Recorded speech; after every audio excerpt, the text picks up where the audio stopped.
आज सुबह सुबह सुरेखा जी मंदिर जाने के लिए तैयार हो गई थी। वो रोज नियम से मंदिर जाती थी। अभी दरवाजा हल्का सा खुला था कि उनकी बहू मीनाक्षी अपने पति राजीव से कहने लगी, मैं तो रोज सुबह की खटपट से परेशान हो गई हूँ। सुबह सुबह सोने भी नहीं देती तुम्हारी माँ। खुद तो नहा धोकर मंदिर के लिए निकल जाती है और दिन भर मैं ही सारा काम करने में लगी रहती हूँ। सारे घर का काम मुझे ही देखना होता है। लेकिन मीनाक्षी, ऐसा तो नहीं है कि पूरे घर का काम तुम ही करती हो। झाड़ू पोछा और बर्तन के लिए तो काम वाली बाई रखी हुई है और मुझे मालूम है कि सब्जी साफ करना और काटने जैसे कुछ काम तो मेरी माँ भी करवाती है। लेकिन तुम हो कि सुबह सुबह चिल्लाना शुरू कर देती हो। अजी झाड़ू पोछा और बर्तन के अलावा भी बहुत सा काम होता है घर में। तुम्हारी माँ तो मंदिर में 2 घंटे लगा कर आती है। इतने तक तो मेरा सारा काम निपटा चुकी होती हूँ। मुझे तो एक बात समझ नहीं आती, जब इनका घर में दिल लगता ही नहीं है तो तुम इन्हें किसी वृद्धाश्रम में क्यों नहीं छोड़ आते। वहाँ इन्हें इनकी उम्र की सहेलियाँ भी मिल जाएगी। मीनाक्षी, मैं तुमसे कितनी बार कह चुका हूँ, मेरी माँ के बारे में ऐसी बातें मत किया करो। मुझे तो समझ नहीं आता कि मैं तुमसे बात करके सिर खपाई कर ही क्यों रहा हूँ। तुम्हारा तो ये रोज का काम है। अब थोड़ी देर शांति से मुझे सोने दो। सुरेखा जी अपने बेटे बहू की सारी बातें सुन चुकी थी, लेकिन वो जानती थी कि ये तो उनकी बहू का रोज का काम है। उसने घर का माहौल ही ऐसा बना रखा था कि वहाँ कोई शांति से रह ही नहीं सकता था। इसलिए थोड़ी देर शांति में रहने के लिए सुरेखा जी मंदिर चली जाया करती थी। बरसों पहले उनके पति की मृत्यु हो चुकी थी। इकलौते बेटे राजीव के अलावा उनका था ही कौन। राजीव उन्हें उनकी शादी के 10 साल बाद मन्नतें मांग मांग कर मिला था। यदि वो उसके साथ ना रहती तो फिर कहाँ जाती। राजीव भी अपनी माँ का पूरा ख्याल रखता था। राजीव और मीनाक्षी का एक बेटा है, सोनू, जिसे अपनी दादी माँ के साथ रहना बहुत अच्छा लगता था। लेकिन राजीव की पत्नी मीनाक्षी को अपनी सासू माँ फूटी आंख नहीं सुहाती। जब भी सुरेखा जी अपने पोते के साथ हंसती बतियाती तो बहू की घूरती नजरें उनकी हंसी को वहीं दबा देती और वो सहम कर रह जाती। सोनू अपनी दादी से इतना अधिक प्यार करता था कि एक भी पल वो उनके बिना बिताना नहीं चाहता था। यही बात मीनाक्षी को अच्छी नहीं लगती थी। राजीव जब शाम को दफ्तर से लौट कर आता तो अक्सर उसके सामने एक ही रट लगाए रखती कि मैं तुम्हारी माँ का काम करते करते थक चुकी हूँ। तुम्हारी माँ दिन भर पड़े पड़े हंसती रहती है। अब मुझे उनसे छुटकारा चाहिए। सुरेखा जी की हमेशा यही कोशिश रहती कि उनकी बहू पर काम का बोझ कम से कम रहे। तबीयत ठीक रही तो बहू के साथ उसके काम में हाथ भी बटा दिया करती थी। जब भी काम वाली बाई छुट्टी पर रहती तो बिना देर किए बर्तन साफ कर दिया करती थी। लेकिन बहू पर तो जैसे उन्हें वृद्धाश्रम भेजने का भूत सवार हो गया था, जिस कारण घर में हमेशा कलह का वातावरण रहता था। पर राजीव ये बात मानने को बिल्कुल तैयार नहीं था। इसी प्रकार ही काफी समय व्यतीत होता रहा।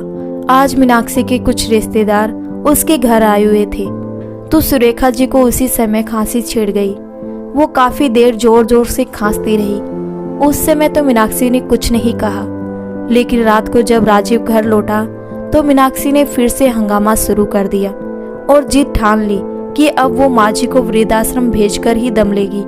रात को जब सब लोग सो रहे थे तो राजीव पानी पीने के लिए अपने कमरे से बाहर आया। देखा तो माँ के कमरे की बत्ती जल रही थी। राजीव ने अंदर जाकर देखा तो उसकी माँ किसी गहन सोच में गुम थी। राजीव अपनी माँ के पास जाकर उनकी गोद में सर रखकर लेट गया। क्या हुआ माँ, कोई परेशानी है?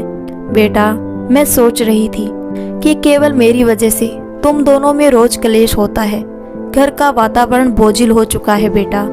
मैं तो अपनी जिंदगी जी चुकी हूँ। अब मेरी केवल एक ही इच्छा है कि तुम सब हंसी खुशी से रहो। इसीलिए मैं चाहती हूँ कि तुम मुझे ऋषिकेश के वृद्धाश्रम में छोड़ आओ। लेकिन माँ, मैं जीते जी आपको अपने से अलग कैसे कर सकता हूँ? मुझे तो आप मेरी जान से भी ज्यादा प्यारी हो।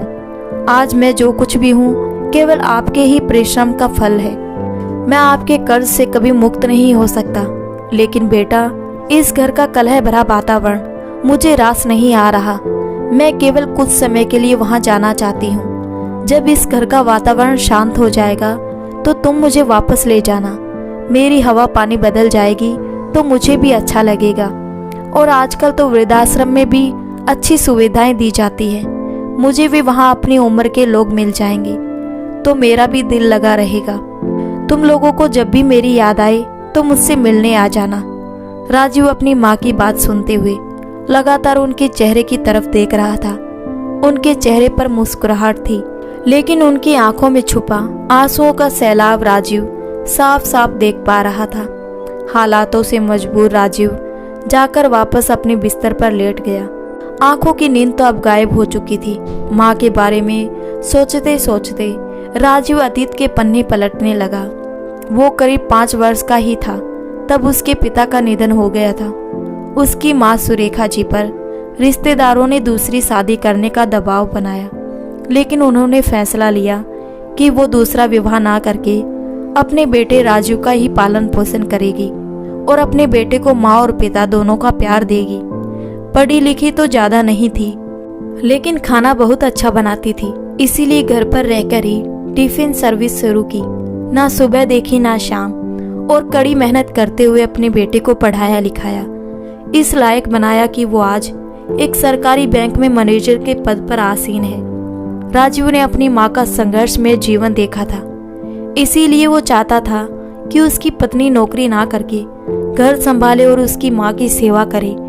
परंतु राजीव का ये मात्र प्रेम मीनाक्षी को कतई पसंद नहीं था, और जिस बात ने मीनाक्षी को और भी अधिक चिड़चिड़ा बना दिया था वो ये थी कि उसका बेटा सोनू भी अपनी माँ से ज्यादा अपनी दादी से ही प्यार करता था।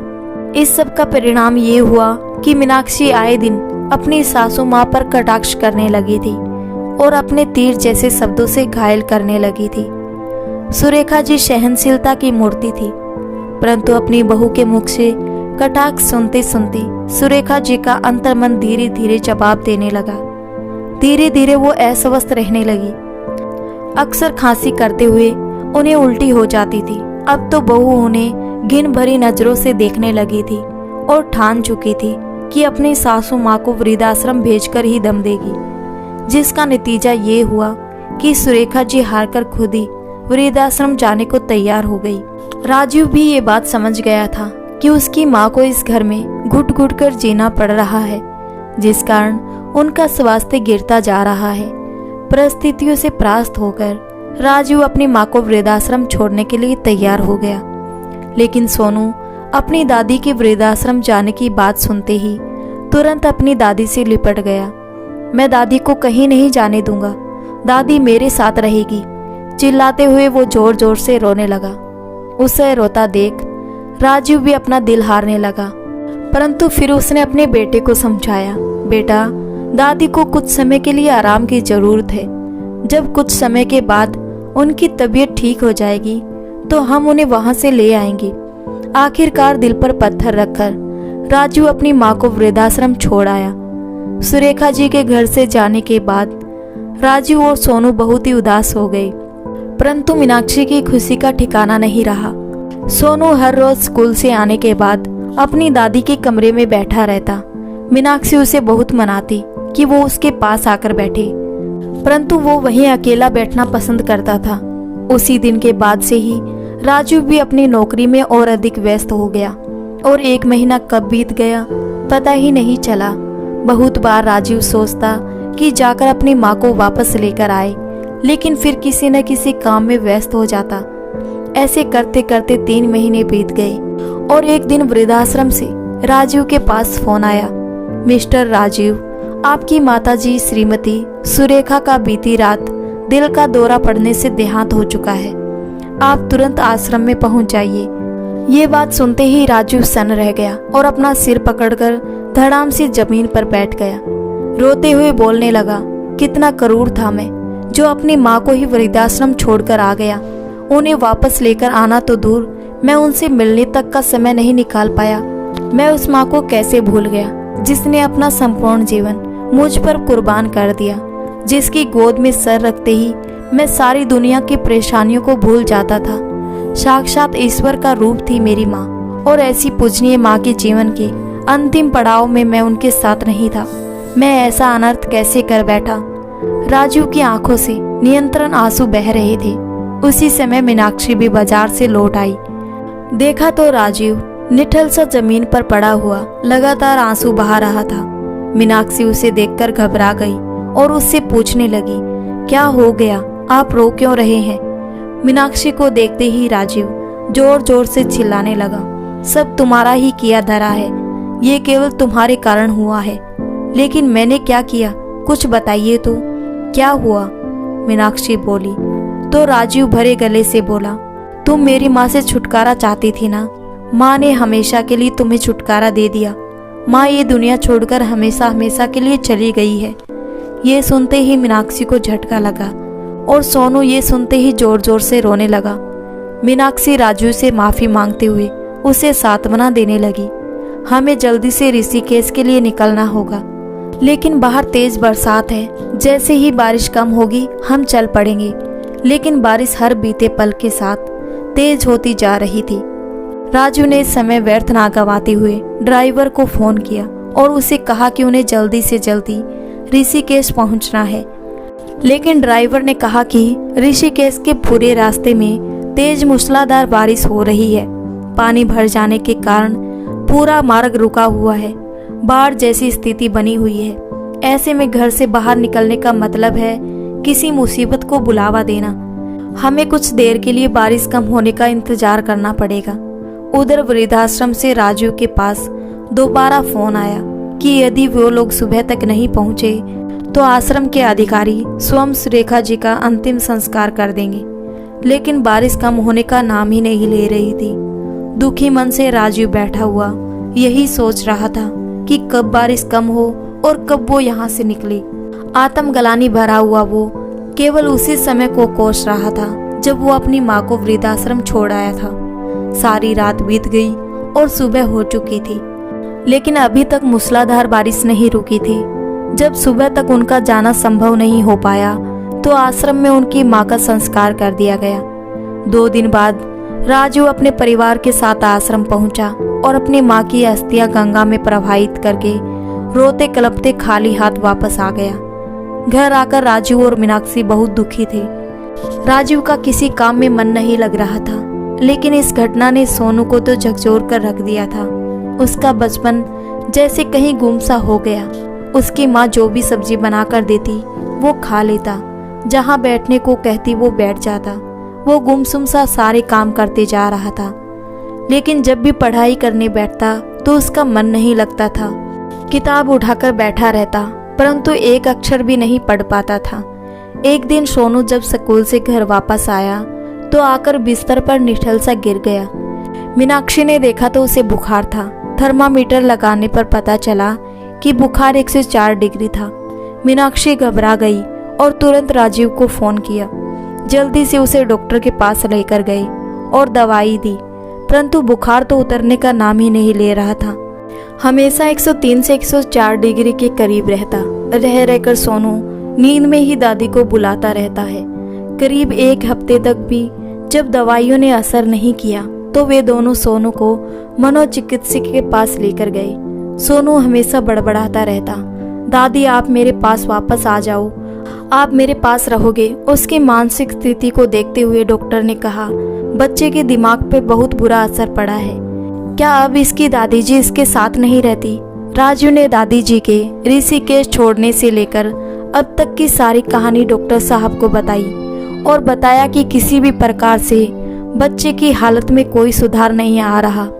उसकी बात सुनकर डॉक्टर ने कहा, देखिए मैं जानता हूँ कि आपके लिए थोड़ा मुश्किल होगा, लेकिन इस समस्या से निपटने का केवल एक ही हल है।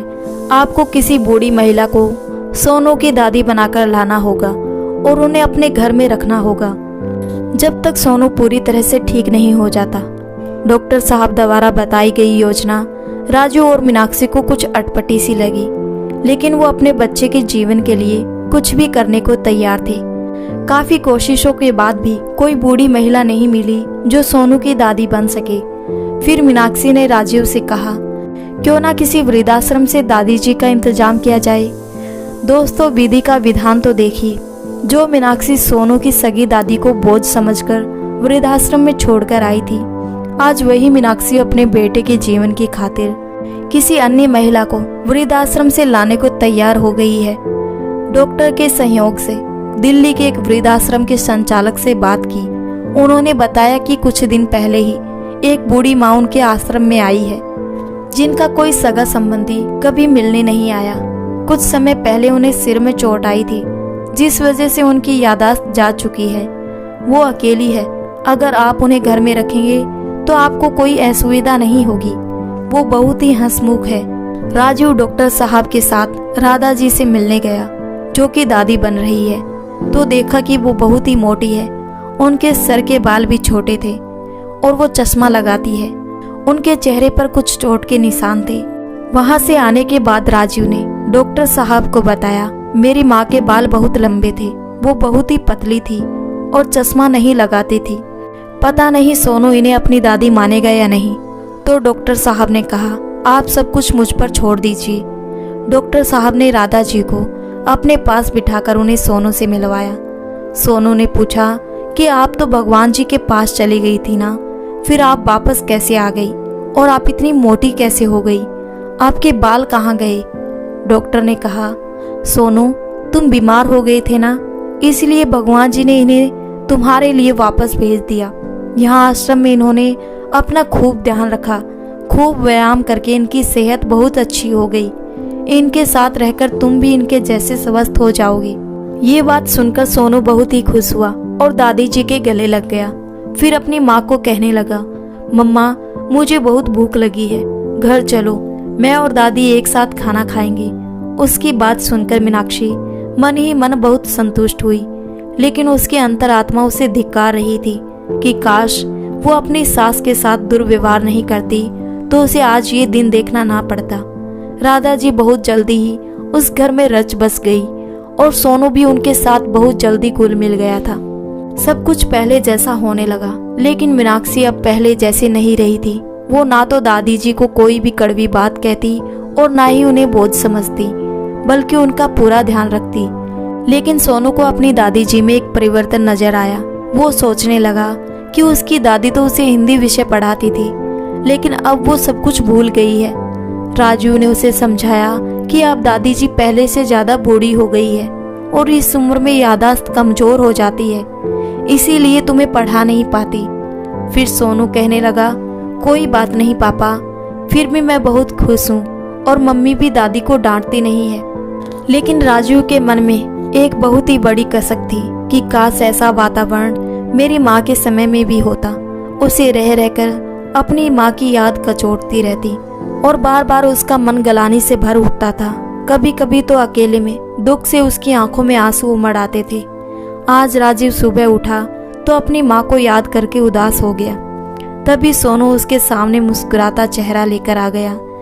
क्या पापा आप रो रहे हैं? अब तो दादी जी हमारे पास आ गई है। पापा मेरे पास आपकी उदासी दूर करने का एक बहुत ही अच्छा आइडिया है। आज आप ऑफिस नहीं जाएंगे, हम सब शॉपिंग पर चलेंगे। मेरी और दादी की मनपसंद चीजें खरीद कर लाएंगे और शाम को हम सब पार्क में जाएंगे। राजीव बहुत उदास था तो कुछ देर सोचकर बोला, चलो भाई आज तुम्हारी बात ही मान लेते हैं। इतना सुनते ही सोनू खुशी से उछल पड़ा। सभी लोग जल्दी से तैयार होकर शॉपिंग के लिए निकल गए। सभी का दिल उमंग और प्रसन्नता से भरा हुआ था। शॉपिंग के बाद उन्होंने रेस्टोरेंट में खाना खाया और शाम को पार्क में खूब मस्ती की। जब घर लौटने का समय हुआ तो सभी लोग गाड़ी में बैठने लगे। राजू और मीनाक्षी गाड़ी में बैठ चुके थे और दादी जी जैसे ही गाड़ी का दरवाजा खोलने लगी तो सोनू ने देखा कि सड़क की दूसरी ओर आइसक्रीम पार्लर था। उसने अपनी दादी से कहा, दादी आइसक्रीम खानी है, चलो ना। ऐसा कहते ही वो उनका हाथ पकड़कर तेजी से दौड़ने लगा। दादी ने देखा सामने से तेज गति की कार बेकाबू होकर आ रही थी और सोनू को बचाने के इरादे से उन्होंने उसका हाथ तेजी से पीछे की ओर खींचा। सोनू तो गाड़ी से बच गया, लेकिन दादी माँ को गाड़ी से टक्कर लगी। वो कुछ दूरी पर जाकर गिरी और उनके सिर में खून की धारा बह निकली। मीनाक्षी और राजू एकदम से घबरा गए। क्षण भर की भी देरी ना करते हुए वो उन्हें लेकर पास के अस्पताल में पहुंचे। उन्होंने वृद्धाश्रम के संचालक को भी शीघ्र अस्पताल आने को कहा। डॉक्टर ने तुरंत उनका इलाज शुरू कर दिया और बताया कि उन्हें सिर पर ज्यादा चोट आई है, जबकि शरीर पर ज्यादा चोट नहीं आई है।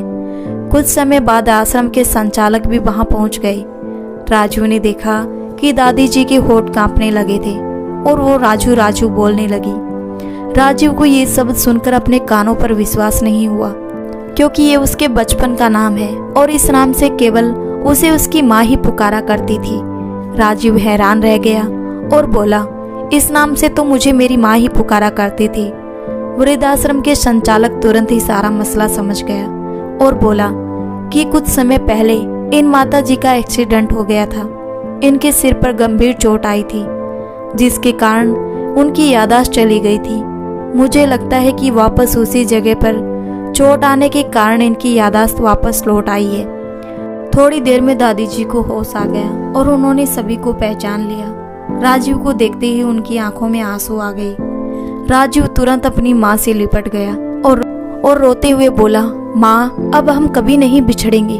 मृत्यु भी हमारे प्यार के समक्ष हार गई माँ, क्योंकि जिस इंसान का दाह संस्कार हो चुका हो वो इंसान साक्षात जीवित सामने हो तो इससे बड़ा आश्चर्य इस संसार में क्या होगा। अपने बेटे सोनू को देखकर राजू बोला, बेटा, तुम्हारी दादी अब बिल्कुल ठीक है। सोनू ये सुनकर खुशी के मारे उछल पड़ा और सॉरी दादी कहकर अपनी दादी से लिपट गया। मीनाक्षी भी रोते रोते ही सासू माँ से अपने व्यवहार के लिए क्षमा याचना करने लगी। इस करुण दृश्य को देखकर वहां उपस्थित सभी लोगों का मन भर आया। सभी लोग राजू और उसके परिवार को खूब बधाई दे रहे थे। पूरे परिवार की खुशी का ठिकाना नहीं था। लेकिन हैरानी की बात तो ये थी कि आश्रम वालों से इतनी बड़ी गलती हुई कैसे। ये जानने के लिए राजू ने ऋषिकेश के आश्रम में फोन किया और पूरी घटना बताई और गलती कहाँ पर हुई इसकी जानकारी मांगी। तो अगले दिन संचालक ने आकर जो कुछ बताया वो आश्चर्यजनक था। आश्रम में सुरेखा नाम की 2 महिलाएं थी। मृत्यु सुरेखा अरोड़ा की हुई थी। इत्तेफाक की बात थी कि जिस दिन सुरेखा अरोड़ा की मृत्यु हुई थी उसी दिन आपकी माँ जी यानी सुरेखा शर्मा का पैर फिसल जाने के कारण सिर में चोट लगी थी। क्योंकि चोट गहरी थी इसीलिए इलाज के लिए उन्हें दिल्ली के अस्पताल में भेजा गया और इलाज के बाद उन्हें वहां के ही वृद्धाश्रम में ठहराया गया। सुरेखा अरोड़ा जी का कोई भी सगा संबंधी नहीं था और आश्रम के प्रमुख देखरेख करने वाले मिश्रा जी का तबादला हो चुका था। उनके स्थान पर जो नए सज्जन आए थे उनकी अनभिज्ञता के कारण रजिस्टर में नाम के साथ दिए गए विवरण पर ध्यान न देने के कारण ये स्थिति उत्पन्न हुई। दिल्ली के आश्रम में आपकी माताजी राधा जी के नाम से प्रसिद्ध हो गई, क्योंकि आंख खोलने के बाद वो हमेशा राधे राधे बोलती रहती थी। ठीक होने के बाद समृद्धि दोष व अधिक मस्त रहने के कारण उनका शरीर मोटा हो गया। चेहरे पर चोट लगी थी इसीलिए चेहरे पर निशान पड़ गए और सिर की चोट के कारण उनके बाल भी छोटे कर दिए गए। दृष्टि कमजोर होने के कारण आंखों पर चश्मा चढ़ गया। कुदरत का ये करिश्मा देखकर सब लोग हक्के बक्के रह गए। उन्होंने सपने में भी कल्पना नहीं की थी कि उनकी माँ वो जिसकी वो अस्थि विसर्जन कराए थे उन्हें जीवित मिलेगी। परंतु अब उनकी अनुपस्थिति में उनका परिवार में महत्व सभी लोग भली भांति जान चुके थे और उधर मीनाक्षी ये सोच सोचकर शर्म में डूबी जा रही थी कि जिस माँ को बोझ समझकर वो वृद्धाश्रम छोड़ आई थी आज असल में इस माँ ने उसके बेटे को जीवन दान दिया था। राजू और मीनाक्षी दोनों मन ही मन इस घटना के लिए स्वयं को दोषी मान रहे थे, परंतु दूसरी ओर उनके मन में तसल्ली थी कि आज दादी माँ के कारण ही उनका बेटा सोनू उनके सामने सही सलामत खड़ा था। आज सचमुच दादी माँ और सोनू का पुनर्जन्म हुआ था। खून के रिश्ते कितने प्रबल होते हैं आज इस घटना से सिद्ध हो गया था। दोस्तों, तो ये कहानी आपको कैसी लगी? अगर अच्छी लगी हो तो वीडियो को लाइक कर दे और हमारे चैनल सोशल स्टोरी को सब्सक्राइब कर ले। धन्यवाद।